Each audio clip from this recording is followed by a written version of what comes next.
التلسكوب والميكروسكوب بيعتبروا من أهم اختراعات البشرية اللي ساعدتنا كتير جدا في إننا نفهم العوالم اللي حوالينا، سواء العوالم دي صغيرة جدا أو كبيرة جدا. وطبعا اختراعهم ساهم في تطور علوم كتير زي علم الأحياء وعلم الفلك وعلوم الفيزياء وغيرهم كتير. لكن يا ترى ايه السر في الجهازين؟ وازاي الميكروسكوب بيقدر يشوف الأجسام اللي العين ما تقدرش تشوفها زي الخلايا والكائنات الدقيقة؟ وازاي التلسكوب بنشوف بيه الأجرام السماوية البعيدة جدا زي النجوم والكواكب والمجرات؟ الاتنين في الآخر عدسات، لكن يا ترى ايه الفرق ما بينهم؟ ومين فيهم فاد البشرية أكتر من التاني؟ أهلا بيكم، أنا خالد جاد. بس قبل ما نبدأ، لو لسه جديد في القناة ما تنساش تعمل سبسكرايب وتفعل زر الجرس علشان يوصلك كل جديد.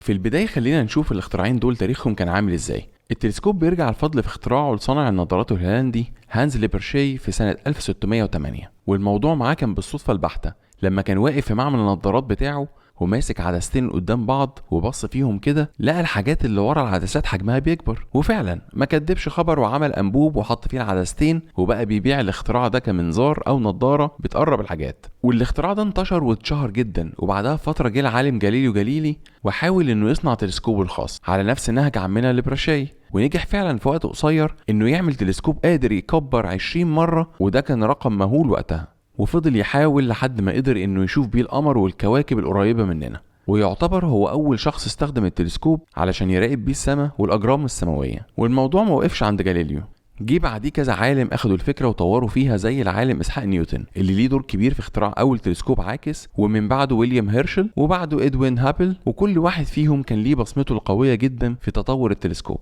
لحد ما وصل للتلسكوب بشكله الحالي اللي نعرفه دلوقتي. اما بقى بالنسبه للميكروسكوب، هو الصراحه مفيش اجماع قوي على مين اخترعه، لكن معظم الاراء بتقول انه كان هو نفس صانع النظارات الهولندي، لكن المره دي كان معاه ابنه زكريا جانسن، والكلام ده كان سنه 1590 قبل ما يخترعوا التلسكوب. والموضوع بدا لما لاحظوا ان الحاجات الصغيره بتبان اكبر لو بصينا عليها بعدسه محدبه، وشويه وجربوا يحطوا عدسه محدبه كمان مع العدسه الاولانيه، ولقوا ان التكبير ده بيزيد اكتر، واعتمدوا الاختراع بقى، وكان اول ميكروسكوب مركب. وفي منتصف القرن ال17 جه العالم الانجليزي روبرت هوكن، واللي اتعرف بنظريه الميكروجرافيا اللي انتشرت سنه 1665، ودراسته دي عملت قلق جامد جدا في الاوساط العلميه، وده طبعا كان بسبب الرسومات اللي رسمها لحاجات دقيقه جدا باستخدام الميكروسكوب زي القراد والبرغوث وخلايا من نبات الفلين وهيكل قرص العسل. وبفضل تجارب وابحاث العلماء دول اتطور بعدها الميكروسكوب على ايد علماء كتير لحد ما وصل للشكل والحجم الحالي اللي معظمنا عارفينه. لكن يا ترى بقى ايه فكره عمل الميكروسكوب والتلسكوب، وايه اشهر انواعهم؟ فكرة عمل الميكروسكوب الضوئي ببساطة، وزي ما كده ما باين من اسمه انه معتمد على الضوء، وبيكون فيه مصباح صغير كده تحت العدسات او المراية اللي بتعكس الضوء، وبعد كده بيجي دور العدسة الشيئية، واللي بالمناسبة ممكن تبقى اكتر من واحدة، ودي العدسة اللي بتبقى قريبة من العينة نفسها. ومن هنا الميكروسكوب بدأ يتطور بشكل كبير جدا، وبقى فيه منه انواع كتير زي مثلا ميكروسكوب التباين، وده بيستخدموه لدراسة تفاصيل الخلايا الحية وأي كائنات حية شفافة عن طريق إنه بيظبط التباين في الألوان. يعني مثلا يخلي خلفية غامقة لما تكون العينة فاتحة، ويخلي خلفية فاتحة لما تكون العينة غامقة، وهكذا. والنوع ده بيوفر دقة عالية جدا بتسمح إننا نقيس الأبعاد النانومترية لأي عينة. وفي برضه ميكروسكوب زيه كده تاني اسمه ميكروسكوب التداخل، وده برضه بيعتمد على نفس فكرة التباين، لكن بيقدروا يستخدموه لدراسة الخواص الفيزيائية والكيميائية للعينة. وعندك ميكروسكوب كمان اسمه الضوء المستقطب، وده بيستخدم للتمييز ما بين المواد من خلال عملية استقطاب وتحليل الضوء، وده من اللي بيستخدموه مع العينات الجيولوجية. نيجي بقى لواحد من أحدث الميكروسكوبات، وهو الميكروسكوب الإلكتروني أو الترانسميشن إلكترون ميكروسكوب، وده بيبقى على عكس كل الميكروسكوبات اللي فاتت. الجهاز ده بيستخدم حزمة من الإلكترونات بدل الضوء، وبيقدر يكبر أجسام لحد 1,000,000 مرة. على الناحية التانية بقى التلسكوب، وأشهر نوع بيستخدم هو التلسكوب العاكس، وفكرة عمله برضه بتعتمد على تجميع الضوء، لكن المرة دي مصدر الضوء مش على الأرض، ده الضوء بيتجمع من الجرم السماوي اللي بنبص عليه عن طريق مراية أو عدسة مقعرة، والضوء ده بعد كده بيتركز في نقطة واحدة بكمية كبيرة جدا، وهنا بتبدأ تتكون صورة واضحة للجسم اللي بنحاول نشوفه. وبرضه بيبقى موجود فيه عدسة عينية بس بتكون بقوة تكبير عالية جدا علشان تورينا بوضوح الحاجة اللي بنراقبها. وممكن توصل حجم التلسكوبات العاكسة لأحجام عملاقة زي مثلا تلسكوب هابل الفضائي اللي قطره 2.5 متر تقريبا، وطبعا وقتها الصورة اللي هتطلع عليه هنشوفها على شاشات مش على العدسة العينية. لو جينا بقى شفنا باقي انواع التلسكوبات هنلاقي عددها اقل شويه، واشهر الانواع بعد التلسكوب العاكس هو التلسكوب الكاسر، لكن ده بيستخدم عدسه محدبه عشان يجمع الضوء، وعاده حجمه بيبقى اصغر شويه من التلسكوب العاكس. تالت نوع هو تلسكوب الإشعة تحت الحمراء، ودي تلسكوبات بتستخدم الإشعة تحت الحمراء علشان ترصد الأجسام الباردة زي الكواكب والنجوم البعيدة. ورابع نوع هو التلسكوب الإشعة السينية، وده بيستخدم نوع من الإشعاع الكهرومغناطيسي عبارة عن موجات قصيرة، وده بنستخدمها عشان نرصد بيه الأجسام الحارة زي النجوم النيترونية والثقوب السوداء. طيب بعد كل بقى الأنواع دي يا ترى إيه أحدث حاجة وصل لها العلم في الجهازين؟ الميكروسكوبات كل يوم بيحصل فيها تطور كبير جدا، وأحدث ميكروسكوب هو تايتان كرايوس، وده بيعتبر ميكروسكوب إلكتروني ماسح لكن حجمه أصغر ب10 مرات من أي ميكروسكوب إلكتروني تاني معروف. ومن أهم مميزاته إنه بيقدر يحلل تركيب العينات بدقة عالية جدا، وكمان بيقدر يحدد نوع الذرات وعددها وترتيبها في الجزيئات.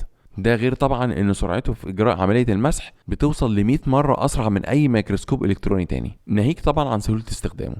في كمان نوع تاني ظهر من وقت قريب جدا وهو ميكروسكوب مين فلكس، وده بيعتبر احدث تقنيه في مجال الميكروسكوبات الضوئيه، ومن اهم مميزاته انه بيقدر يراقب سلوك وتفاعل الجزيئات اللي الجزيء منها ممكن يبقى حجمه 1 نانومتر. على الناحيه التانيه بقى يجي تلسكوب جيمس ويب الفضائي كاحدث تلسكوب في العالم، والتلسكوب ده تم اطلاقه في 25 ديسمبر 2021، وهو يعتبر مرصد فضائي كبير بيشتغل بالاشعه تحت الحمراء، واللي ساعد في تطوير وكاله ناسا بالتعاون مع وكاله الفضاء الاوروبيه ووكاله الفضاء الكنديه. ويعتبر تلسكوب جيمس ويب هو خليفة تلسكوب هابل الفضائي، ومن أهم مميزاته طبعا هو الحجم الكبير. فمثلا المراية اللي موجودة فيه قطرها 6.5 متر، وده طبعا هيسمح له انه يجمع كمية ضوء عملاقة، ده غير حساسيته العالية جدا بسبب وجود كاشف الإشعة تحت الحمراء. ومش بس كده، ده كمان بيقدر يشوف حتى مع وجود الغبار اللي بيمنع كتير من رؤية الأجسام في الفضاء. والتلسكوب ده بيكون حواليه درع شمس كبير علشان يحميه من حرارة الشمس. ومن المتوقع انه قادر يفهمنا اكتر واكتر عن تاريخ الكون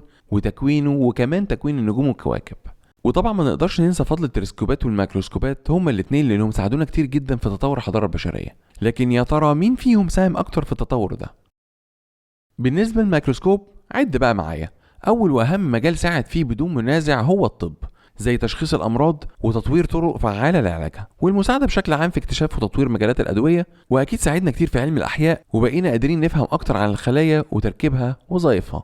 وطبعا بفضله اكتشفنا عدد لا نهائي من الكائنات الدقيقه، سواء بكتيريا، فيروسات، فطريات او طحالب، وده ساعدنا في اننا نفهم دور الكائنات دي في حياتنا وازاي بتاثر على صحتنا. وبرضه ما ينفعش ننسى مجال صناعه الاغذيه اللي عن طريقها بقينا قادرين نتحكم ونعرف جوده المنتجات الغذائيه، ده غير كمان اسهاماته في علم الجريمه وتحليل الادله في مسرح الجريمه وكشف الادله المخفيه زي البصمات والياف الهدوم والدم، وبالفعل وجوده بيحل الغاز كتير جدا كل يوم. على الناحيه التانيه التلسكوبات برضه ساعدتنا بشكل كبير جدا في فهمنا ان ازاي الكون اتكون وايه اللي حصل من ملايين السنين في الفضاء، وازاي المجرات اتكونت واتشكلت، وكمان ساعد في اكتشاف مكونات الكون وتركيبها من النجوم والكواكب والمجرات والغبار الكوني. والتلسكوب برضه بيساعد العلماء انهم يستكشفوا احتمالية وجود حياة في كواكب تانية، وكل يوم في اكتشافات وتطوير كبير في علم الفلك بسبب التلسكوبات. وقبل ما نقفل اكتب لنا في التعليقات انت شايف من وجهة نظرك مين فيهم ساهم اكتر في تطور الحضارة البشرية. وبس كده، ده كان كل حاجة معانا في حلقة النهاردة. لو الحلقة عجبتك ما تنساش تدعمنا بلايك وتشير الحلقة دي مع اصحابك عشان يستفادوا هم كمان، وقولوا لنا تحبوا نعمل لكم مقارنات ما بين ايه وايه في الحلقات الجاية. سلام.